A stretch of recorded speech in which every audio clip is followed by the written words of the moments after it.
We are going to be going over to Modern next. I believe that this is going to be Benton Madsen, recent Pro Tour finalist. I can't quite read the deck archetypes on my screen yet. I apologize for Like that. Rakdos scam coming in on Benton's side, and Zyle looks like is also on Rakdos scam. So Rakdos scam mirror. Ooh, these are fun ones. They're very opening hand based. So being on the play can be very powerful because you just can go, if you have kind of the nuts, you get to go grief, feign death effect, and strip your opponent of their resources, leave yourself with a 4/3 menace. But also these scam decks are pretty good at playing a mid-rangey game, trading cards for each other, and then it's going to come down to kind of who draws more seasoned pyromancers can be a big question in the matchup. Orcish Bowmaster's recent addition to this deck from Lord of the Rings that gives it just a better, really a better mana curve more than anything else, where you just have higher quality spells at more spots. We saw a lot of lists playing like 6+ total season pyromancers and Fables of the Mirror Breaker, and now you can have quality cards at 2 CMC, which is really helpful. We see Grief coming down turn 1, looking at Zyle's hand, going to see Voidwalker terminate removal spell, going to take that fatal push, and Benton does have the Feign Death, going to take the other removal spell, and so it is going to be a 4/3 menace facing down just lands and a 2 mana 3/2 can't block effectively this game. Douthie Voidwalker's an excellent card. I love it in Legacy, and it is hilarious to see it coming in too slow on turn 2 for Graveyard Hate against this Rakdos scam deck. Yeah, that's one of the things about. I mean, Voidwalker, pretty powerful card, works very well against the main graveyard deck format in Living End. But yeah, here in the mirror, it is an important card in games that go a little longer than this. But when that 4/3 menace double thought seizes you on turn 1, it's just not an effective card, and we saw Benton just take the 2 removal spells over it. Benton with a second play here, Ragavan, just continuing to threaten against kind of nothing over on Zyle's side. And another land drop here from Zyle. I saw looked like a Fury over for Benton. So even if we do get a Bowmaster, it's not going to be good for much more than a chump block. Well, Bowmaster does take out the Ragavan on the way in if Zyle does draw that, but it would have been played this turn over the Voidwalker for sure.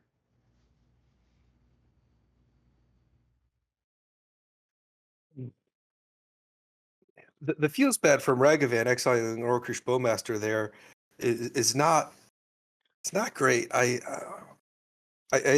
very grateful that they banned out Ragavan from my favorite format.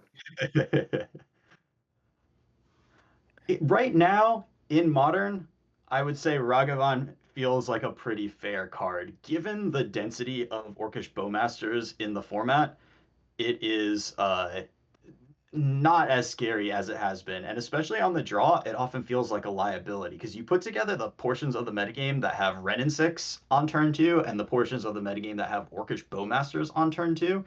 And a lot of times your turn 1 Ragavan on the draw is not living to connect. We see a lightning bolt on that Dauthi Voidwalker. It does get exiled with a void counter on it because the Voidwalker dies to state-based effects rather than the card. And then Benton going to go ahead and use the treasure and his other land to cast a Bowmasters from Yao's library, and too much. Yao really had no resources there. No, interesting judge call there from Benton and Zyle. I'm not sure who instigated it, but there was a little bit of discussion I could see going on the board where the damage-based state-bait effect between the Dauthi Voidwalker and Lightning Bolt was there, and I guess there was some conceptual thought of, well, if it's exiled and my creature's still in play, can I sacrifice it to cast Lightning Bolt? But You, the you state-bait do not action, get priority with your creatures still in play while it's ready to die to state-based effects. So that's not going to happen, unfortunately, for the Voidwalker controller. No, all right, here we go, game two. Yeah, we're So going what to do you? be on the play here. So game two, kind of depends on what's in your sideboard for like what you want to do. If you've got Ley Lines of the Void in your sideboard, then you consider bringing them in. If not, then you kind of just want to make yourself as like mid-rangey as possible. I've seen people bring in the Turoks, the Fatal Pushes are pretty good. Bringing in additional removal can be very good. A lot of people, including Benton, have Shieldred in their sideboard. That can be good in this matchup as long as it doesn't get tagged by a Terminate. It doesn't die to Fury, and it will beat most boards that your opponent can have in play. So we see a pretty kind of almost like pioneer like game playing when just like a one drop comes down for Yao, Benton has a one mana removal spell, and we don't have any of these incredibly powerful scam based starts from either player. We're playing a Jund mirror right now. Okay. So we're gonna cut to booth real quick while we make a couple technical adjustments. Yeah, very, very different game than what we saw earlier on in game one, where just the turn one play pretty much decided the whole game. Now we just had a little back and forth. We've sped up the game, so we're just going to watch turn one again. Ragavan gets taken down by a fatal push. We're just playing spells. Nobody's really cheating here the way they want to in modern. Furies in both hands, or in hands for both players. I am interested. Do you want to be the first or the second Fury coming down? So it's not the most it's not necessarily like who gets left with a Fury. It's a little bit more who gets the most value out of the ETB of the Fury. So, like, yes, your Fury dying to their Fury is bad, especially if it leaves the Fury body in play. But if they spent multiple cards getting things into play, if you get to catch a Bowmasters and a Voidwalker, or you get to catch like a Bowmaster and a Grief or something like that, or God forbid they have more than 4 toughness worth of stuff in play, and you get to feign death your Fury into play and get few triggers out of it, and then they just get to get your Fury with their Fury. It's all like pretty contextual, and it's really just like Fury is probably the most important card, especially in these post board games, because it is like a huge Freakmaw effect, one of the best places to get value, and you're kind of trying to maximize the value from your Fury.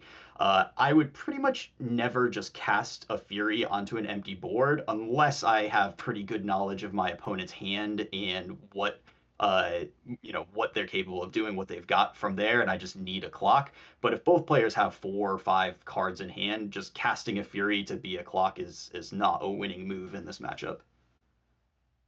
Ooh, here we go. Hardcast Grief with the Bowmasters in response. Benton Yeah. will get to see both those Furies. And a lot of these post board games really do come down to these hard cast elementals. That one of the big power points of these cards is like, yeah, you can cast them for free. They're really good when you cast them for free, especially against linear decks where speed is the utmost priority. But then when you want to slow things down, you have a deck full of Shriek Maws of just, kind of big 2-for-1s. And that gives these scam decks that have a super powerful turn one also just a really good mid game that is where a lot of the power comes from.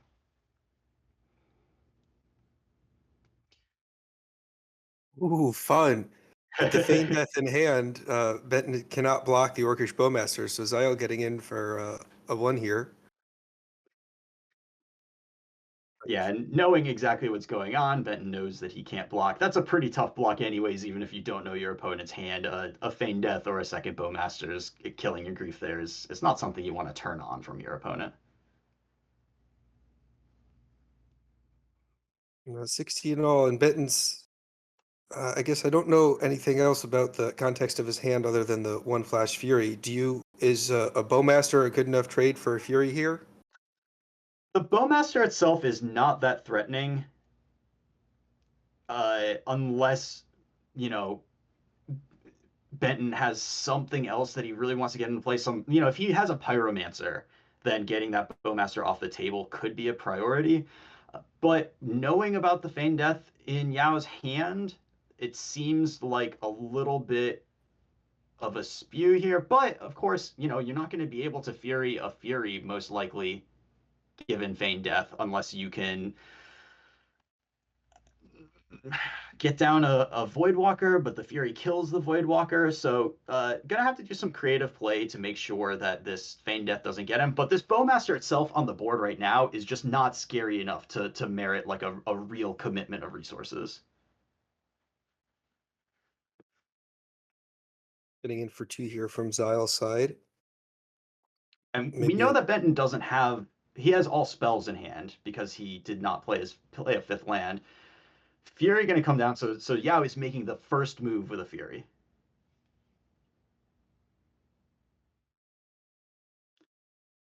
and tapping out of Feign Death. So this does give Benton a window, and here's a Bowmaster from his side.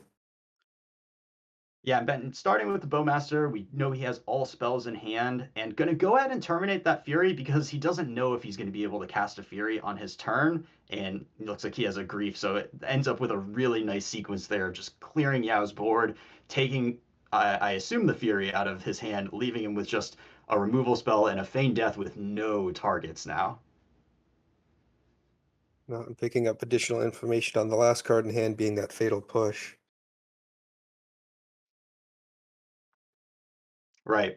And so, Benton going to consider whether it's worth turning on Revolt and getting this Grief Fatal pushed. Maybe it's Benton kind of pretty far ahead on resources and probably wants to make sure to be attacking. Attacking with anything is going to allow Revolt to get turned on. I mean, the Grief does have Menace, so attacking like this allows Yao to block, and then he'll be able to Fatal Push the Grief. But that's pretty bad against a possible Feign Death out of Benton's hand.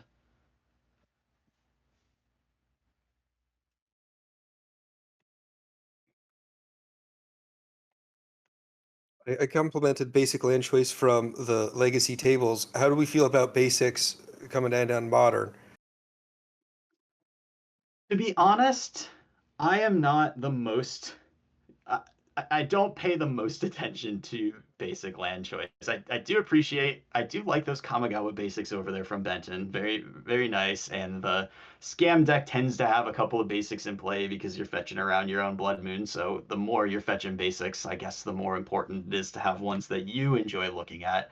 But really, when it comes to basic lands, it's a follow your heart sort of thing for me. If you like them, then I'm happy for you. The Season Pyromancer activated from the graveyard here for Zyle, eating up the Grief there. So that was one that was hidden from me. I had either forgotten or missed it. So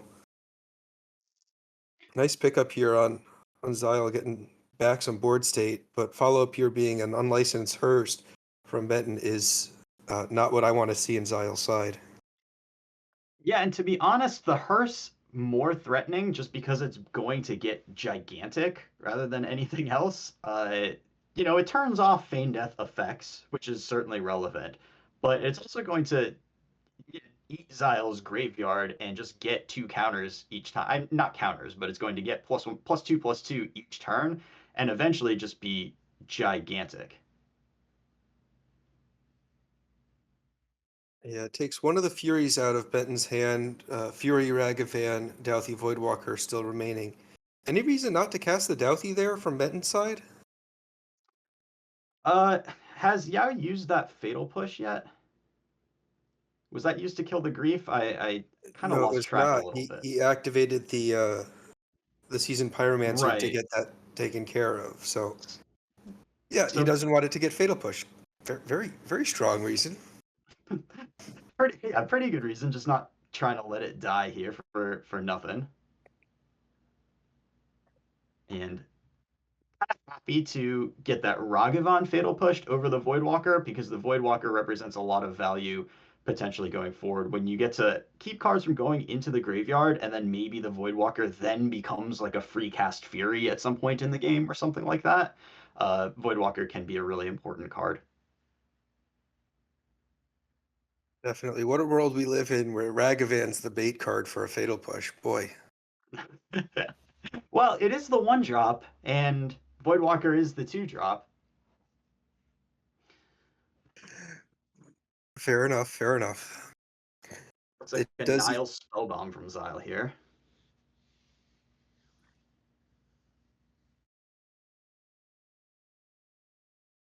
yeah, Benton eating two cards out of his own grave. Oh, no, still going for Xiles, knowing that the last card is Feign Death.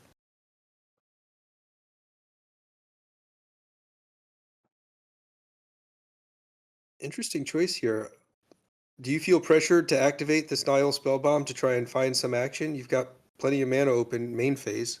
I do. This isn't really a matchup where holding up the Nile Spellbomb is of utmost importance, especially at this phase in the game where you're already losing on board and the board is continuing to get worse for you.